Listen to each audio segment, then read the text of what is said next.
Ayon po ba ikaw na ang nagsulat sa John, ay isang tao lamang at walang dikta galing sa itaas, sarili lamang niya ang salita? Sang-ayon ba daw? No. No.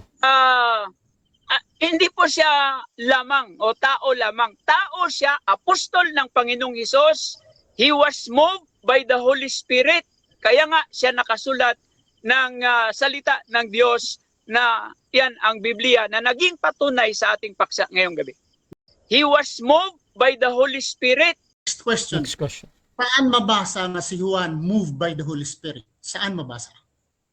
Si Juan, sabi mo, wait si lang. Juan moved by the Holy Spirit.